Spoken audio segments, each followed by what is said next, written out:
Hello students, I Aarti ma'am welcome you all to yet another session of English worksheet number 24 dated 21st December 2020. The topic of today's worksheet is a chapter This is Jodi's phone. बच्चों यह आपकी continuation worksheet है जो कि अभी हम 2 हफ्तों से कर रहे थे। अब इसमें हमारे पास नेक्स्ट आता है A part. Answer the following question. Question number 1. Wild animals live in village or at your home. क्या wild animals यानी कि जंगली जानवर रहते हैं होम में या फिर वो रहते हैं आपके विलेजेस में या गांव में रहते हैं? तो ये स्टेटमेंट अपने आप में फॉल्स है, तो हम इसे कहेंगे फॉल्स पे राइट लगाएंगे। Write the name of some animals you are afraid of. आपको किन एनिमल से अफ्रेड है यानी डर लगता है? तो आंसर इसमें हो सकता है, देखो स्नेक से लग सकता है आपको डर, या फिर आप लायन से डर सकते हो। ठीक है, लायन हो सकता है, और वुल्फ हो सकती है, कोई वुल्फ भेड़िए वगैरह से। और आपको किससे डर लग सकता है? स्नेक से लग सकता है, स्नेक से लग सकता है। ठीक है, और इसके अलावा आप एक्सेट्रा भी लिख दो, और भी बहुत सारी चीज़ों से लगता है। Write two qualities of your favourite animal. अब मेरे फेवरेट एनिमल डॉग है, और उसकी 2 चीज़ें बहुत अच्छी हैं। एक, वो जो होता है प्लेफुल होता है, बहुत ज़्यादा खेलता है, और वो बहुत ज़्यादा प्लेफुल होता है एक तो। और दूसरी बात क्या होता है? सेकंड, हैप्पी रहता है, हैप्पी रहता है और हैप्पी रखता है, और वो ट्रस्टवर्दी होता है। ट्रस्टवर्दी, TRUST, ट्रस्टवर्दी, या ट्रस्टफुल, ट्रस्टवर्दी लिखो, WORTHY, वर्दी।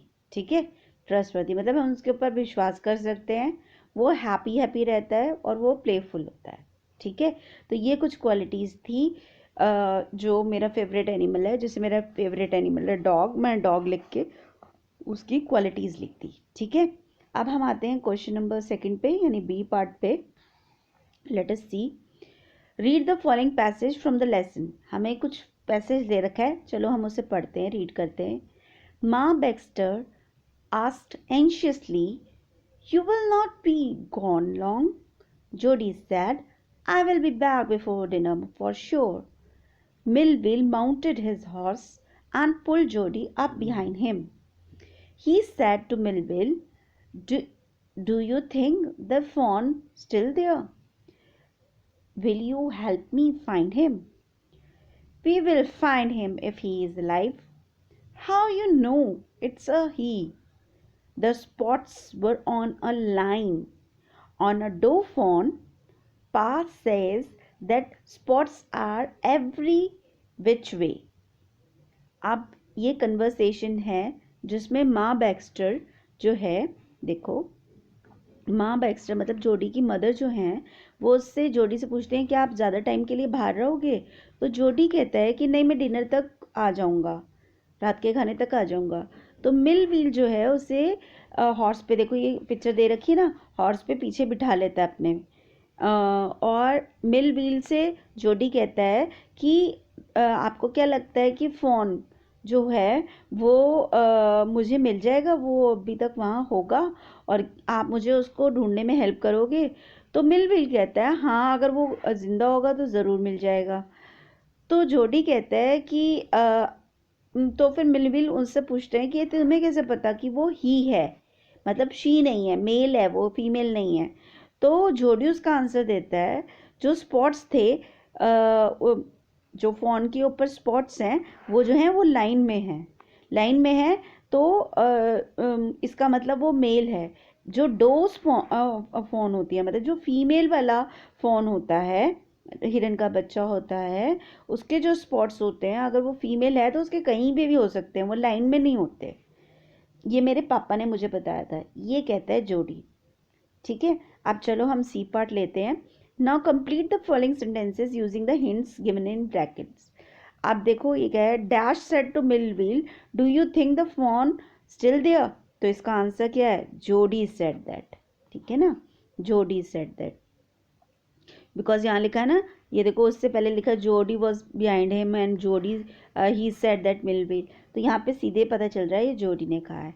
We will find him if he is alive, dash is alive, यहाँ पे देखो लिखा है we will find him, he is alive, he किसके लिए यूज़ किया है, फ़ोन के लिए, क्योंकि इससे पहले फ़ोन की बात चल रही थी ना, तो ये आ गया फ़ोन, क्योंकि वो डो तो है नहीं, डो तो ऑलरेडी मर चुका, उसका हार्ट और लिवर ले लिया था एक्सट्रैक्ट करने के लिए पॉइजन. अब नेक्स्ट देखो क्या है, question number D, answer the following questions. माँ बैक्स्टर आस्क्ड एंशियसली, एंशियसली मतलब बहुत अधीरता से, you will not be long gone long, who is you, you कौन है इसमें, जोडी या मिलविल, आंसर है जोडी. How you know it's a he who asked this question, ये तो मिलविल ने पूछा था, देखो इससे पहले मिलविल से पूछ रहे ना, ही सेड टू मिलविल, फिर मिलविल ने कहा how do you know. How did he identify the phone and was he और शी, तो इसका आंसर होगा आपका the spots were in line. ठीक है, इसका आंसर मैं लिखती हूँ बच्चों, देखो. Okay, now let us right the answer. जोडी, यहाँ पे लिख सकते हो आप, जोडी, JODY, जोडी आइडेंटिफाइड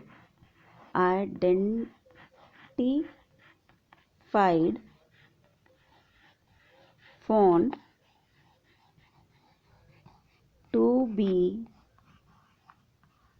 a male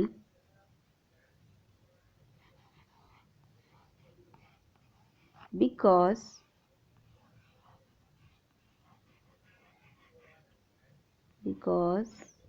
E है बेटा, ये BECAUSE, because his father told him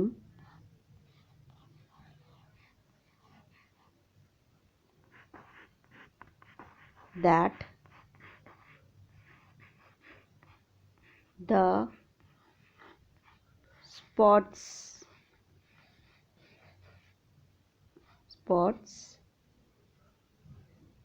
of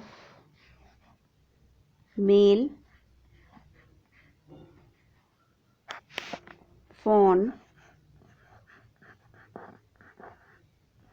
are all in a line,